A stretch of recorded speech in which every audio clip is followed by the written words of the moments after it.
నేను హిందువును, నేను బొట్టు పెట్టుకున్నా, నేను దేవుని మొక్కినా, నేను పూజలు చేసిన, వాడు పాకిస్తాన్ వాడు, వీడు పక్క దేశం వాడు, వీడు నా దేశం వాడు, వీడు మన కులం వాడు, ఆడు మన మతం వాడు, ఏం పీక నీకు? ఏం చేసుకోవాలి? నేను హిందువునే, నువ్వు నా హిందువే, నీ మతంతో నేను ఏం చేసుకోవాలి? నువ్వు మొక్కమంటే నేను మొక్కుతాను దేవుడిని, నువ్వు వద్దంటే నేను ఊకుతాను. నాకు గుండెలో భక్తి ఉంటే, నాకు దేవుడు అంటే నమ్మకం ఉంటే నేను గుడికి పోతా వస్తా. ఈ మతాలు, కులాలు, రాజకీయంలా ఈ రొచ్చు, ఈ రొంపు, ఈ రోత, ఇవన్నీ ఎందుకు? దేవుడు అంటే ఒక పవిత్రత, దేవుడు అంటే ఒక పవిత్రత గుర్తుపెట్టుకోండి. మీ పనికి మాలిన లత్కోరు దిగజారిపోయిన రాజకీయంలోకి దయచేసి ఇంకోసారి నా పవిత్రమైన దేవుడిని తీసుకురాకండి. నేను మళ్ళా చెప్తా ఉన్నా, అది ఏ పార్టీ వాడైనా సరే, ఎవడైనా సరే, ముఖం మీద చెప్తున్నా, దేవుడు అనేది పవిత్రత. ఆ దైవానికి మీరు పోల్చేవి ఏవి కూడా సరితూగవు, మీరే సరితూగరు, మీ బతుకులే సరితూగవు. అటువంటి మీరు రాజకీయంలోకి నా దేవుని తీసుకురాకండి. నా రాముడిని కావచ్చు, నా శివుడిని కావచ్చు, నరసింహస్వామిని కావచ్చు, ఇంకెవరినైనా సరే, క్రైస్తవుడిని కావచ్చు, ఆ యొక్క యేసుక్రీస్తుని కావచ్చు, ముస్లింలను కావచ్చు, అల్లాను కావచ్చు, నా హిందువులను కావచ్చు, ఏ కులాలను, ఏ మతాలను, ఏ దైవాన్ని మీరు మీ యొక్క రాజకీయంలోకి తీసుకురాకండి. నా దేవులను వదిలేయండి దయచేసి. మీ యొక్క వ్యక్తిగత లబ్ధి కోసం నా దేవులను వాడుకోకుండ్రి. మీ చేతులెత్తి మొక్కి చెప్తున్నాం, వాడుకోకుండ్రి. మీకు దమ్మే ఉంటే, ధైర్యమే ఉంటే, మీ పాలనలో మీరు అభివృద్ధి చేసి ఉంటే, నిజాయితీ ఉంటే, మీరు చేసిన అభివృద్ధిని, మీరు చేసిన పనులను, మీరు ప్రవేశపెట్టిన పథకాలను చెప్పుకొని రాజకీయం కొనసాగించుండ్రి. దమ్మున్న నాయకుడు ఎవడైనా ఉంటే ఈ దేశంలో.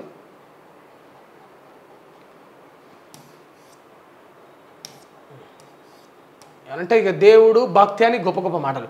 కేసీఆర్కు షాక్. పవర్ కమిషన్ను రద్దు చేయాలన్న పిటిషన్ కొట్టివేసిన హైకోర్టు. చట్ట ప్రకారమే జస్టిస్ నరసింహారెడ్డి కమిషన్ నియామకం. ప్రాథమిక ఆధారాలతోనే కేసీఆర్కు నోటీసులు ఇచ్చింది. బహిరంగ విచారణ కాబట్టే ఎంక్వైరీ స్థాయిని మీడియాకు చైర్మన్ చెప్పారు. అట్లా చెప్పడాన్ని పక్షపాతం అంటే ఎట్లా? ఊహాజనిత ఆరోపణలు చేసుండేది. కేసీఆర్పై హైకోర్టు ఆగ్రహం, కమిషన్ నోటీసులు అమలు ఆపలేమని తీర్పు. ఈ వార్త నాస్తి తెలంగాణలో ఎట్లా వచ్చిందో ఒకసారి చూద్దాం. ఏమైనా వచ్చిందా?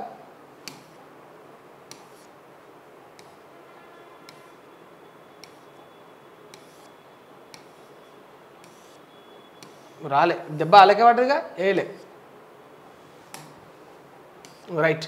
మొత్తానికి ఇక ఈ యొక్క కమిషన్, కేసీఆర్ పవర్కి సంబంధించి ఏదైతే కమిషన్ ఏర్పాటు చేసిందో తెలంగాణ రాష్ట్ర ప్రభుత్వం రేవంత్ రెడ్డి గారి ఆదేశాల మేరకు ఆ కమిషన్ తప్పుపట్టిండు, కోర్టుకి ఆశ్రయించిండు.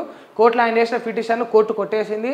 ఆ కమిషన్లో తప్పులు, అవకతవకలు ఏం లేవు, చట్టబద్ధంగా న్యాయ ప్రకారమే ఆ కమిషన్ వెళ్తుంది, విచారణకు నువ్వు హాజరు కా అని చెప్పేసి కేసీఆర్కే ఈ యూటర్న్ తిప్పింది హైకోర్టు. ఇక చూడాలి కేసీఆర్ దీనిపైన మళ్ళీ తిరిగి ఏం స్పందిస్తారనేది. కవితకు నోబెల్ లిక్కర్ స్కామ్ కేసులో తేల్చి చెప్పిన ఢిల్లీ హైకోర్టు.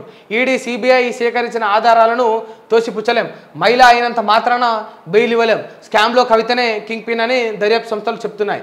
సాక్ష్యాలను ఆమె చెరిపేసినట్లు అనుమానాలు ఉన్నాయని కామెంటు. ఇక ఆమె సాక్ష్యాలను చెరిపేసినప్పుడు మళ్ళీ మీరెట్లా చెప్పగలుగుతున్నారు? ఆ సాక్ష్యాలను మీరు చూడకపాయే, ఎట్లా చెప్తారు? ఇది చెప్పాలంటే మస్తు చెప్తారు కానీ ఏముంటుంది? అప్పుడు గతంలో బ్రిటిషోడు వాడు వీడు మొత్తం భారతీయులపైన ఒక వివక్షత తీసుకురావడం, భారతీయ మహిళలను రజాకారులు కావచ్చు, బ్రిటిష్ వాళ్ళు కావచ్చు, ఈ చిత్రహింసలు పెట్టడం, అవమానాల పాలు చేయడం, అన్యాయాల పాలు చేయడం, ఇక కారం పొడి కొట్టడం, పన్నులు విధించడం, నగ్నంగా ఊడదీయడం, ఇటువంటివన్నీ చేసిరు. ఇప్పుడు కూడా గదే కొనసాగుతుంది. కాకపోతే ఏమంటే కొంచెం ఆఫీషియల్గా కొనసాగుతుంది ఇది. అప్పుడు వాళ్ళు డైరెక్ట్గా భౌతికంగా హింసించేవాళ్ళు. ఇప్పుడు కేసులని, దర్యాప్తులని, ఇక ఆరోపణలని, నిందనలని, స్కాములని, స్కీములని ఇరికించడం అంతే. మోడీ ప్రభుత్వం అమాయకం, ఇరికించాం, ఇంకేముండదు ఇక్కడ. రైట్. థర్డ్ పార్టీ యాప్స్తో కరెంటు బిల్లు కట్టుడు కుదరదు. ఫోన్పే, గూగుల్ పే, పేటిఎం వంటి థర్డ్ పార్టీ యాప్స్తో కరెంటు, క్రెడిట్ కార్డు బిల్లులను చెల్లించడం సాధ్యం కాదని ఆర్బీఐ తెలిపింది. దీంతో తమ వెబ్సైట్ లేదా యాప్ ద్వారానే బిల్లులు కట్టాలని డిస్కంలు వినియోగదారులకు కోరాయి. ఇక థర్డ్ పార్టీ యాప్ల జోలికి పోకుండా జర కరెంటు బిల్లులను ఈ కరెంటుకు సంబంధించిన యాప్లతోనే కట్టడని చెప్పారు. ఇక ఎమ్మెల్యే పల్లా అరెస్ట్, మద్దతుగా వస్తే ఎత్తిపడేసిన పోలీసులు. మంత్రి కోమటిరెడ్డి గౌరవ చేసిన విద్యార్థులు. నల్లగొండ జెడ్పీ సర్వసభ్య సమావేశానికి హాజరై తిరిగి వెళ్తుండగా ఎంపీడీఓ కార్యాలయం ఆవరణలో సోమవారం మంత్రి కోమటిరెడ్డి వెంకటరెడ్డిని చుట్టుముట్టి గౌరవ చేస్తున్న నిరుద్యోగులు. ఏముంటుంది ఉద్యోగాల గురించి గిట్లే మొదలవుతుంది వ్యతిరేకత. ఏమైంది, నెల రోజులు కాగానే వచ్చి నెల రోజులు అయింది ఏం చేయకపోయాయంటే నెలకు ఎవడన్నా చేస్తాడారా, బుద్ధి లేదురా అన్నారు. 2 నెలలకు గదే అన్నారు, 3 నెలలకు గదే అన్నారు, 4 నెలలకు గదే అన్నారు, 5 నెలలకు గదే అన్నారు, 6 నెలలకు గదే అంటారు. ఇక 7వ నెలకు వస్తూ ఉన్నాం, ఇప్పుడు గదే అంటారు. ఇంకొక 5-6 నెలలు అయితే మళ్ళీ ఇంకొక 5 నెలలు అయితే జాబ్ క్యాలెండర్ కాదు కొత్త సంవత్సరం క్యాలెండర్ వస్తుంది అని విద్యార్థులందరూ కూడా వాపోతున్నారు. ఇట్లే ఉంటుంది. ఏముంటుంది ఇప్పుడు పార్టీ కార్యకర్తలు మల ఎత్తున నేను గతంలో కూడా చెప్పిన వీళ్ళకి నేను పెద్దగా భయపడేది ఏం లేదు. ఎందుకంటే నాకు వాళ్ళ విషయంలో బాధ అయితే ఉంటుంది కనుక నా బాధ వాళ్ళకి అర్థం కానికి నేను ఎట్లనే చెప్తా. బీఆర్ఎస్ పార్టీ కార్యకర్తలకు, భారతీయ జనతా పార్టీ కార్యకర్తలకు, కాంగ్రెస్ పార్టీ కార్యకర్తలకు సిగ్గులేదు. They don't have any shy.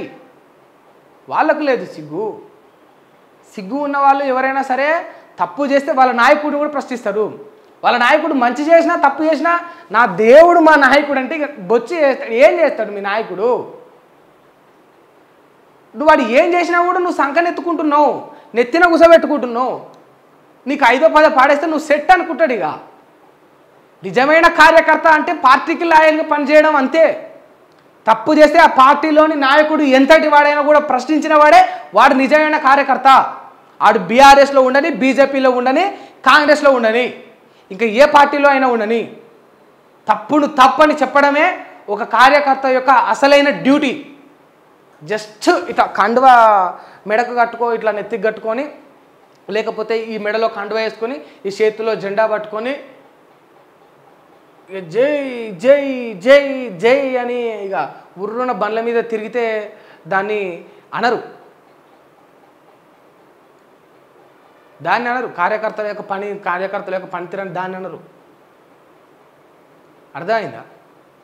మీ యొక్క ప్రశ్నించే తత్వము, మీ యొక్క వైఖరి, మీ యొక్క పద్ధతులు ఏ విధంగా ఉన్నాయనే దాన్ని బట్టే కార్యకర్త అంటారు. ఫ్యాషన్ అయిపోయింది. జస్ట్ కండువాలు జెండాలు మెడలు వేసుకొని జై బోలో జై బోలో జై బోలో అంటే ఇక కార్యకర్త అనేది బిరుదు అయిపోయింది. కార్యకర్త యొక్క డ్యూటీ ఏంటంటే ఈ యొక్క నాయకుల చుట్టూ వీళ్ళు తిరుగుతారు కనుక ఆ నాయకుల నుంచి వెళ్ళి ప్రజలకు ఏమైతే కావాలో ఆ నాయకుల నుంచి వెళ్ళి ఆ సమస్యలు తెలియజేసి వాళ్ళకు అందవేయడం, వాళ్ళకు చేరవేయడం. ఇది కేవలం ప్రజల ఓట్లను తీసుకుపోయి నాయకులకు ఏపీయడం కాదు కార్యకర్త యొక్క డ్యూటీ. నాయకుల నుంచి వెళ్ళి పాలన కూడా పీక్కొచ్చి ప్రజలకు అందేటట్టు చేయడం కార్యకర్త యొక్క డ్యూటీ. ఫస్ట్ చేసిరు, ఓట్లు తీసుకుపోయి వాళ్ళకి ఏపిచ్చిర్రు. ఇక తర్వాత అది మర్చిపోయారు. ఇక మర్చిపీకిండ్రు. ఇక అయిపోయింది, గొడిచిపోయింది. ఇక ఇప్పుడు ఏమనంటే పౌరుషం, రోషం పొడుచుకొస్తుంది.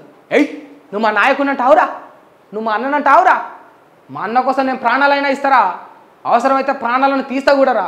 ఏం బీక నీకు తీస్తావు, ఏం బీక నీకు ఇస్తావు?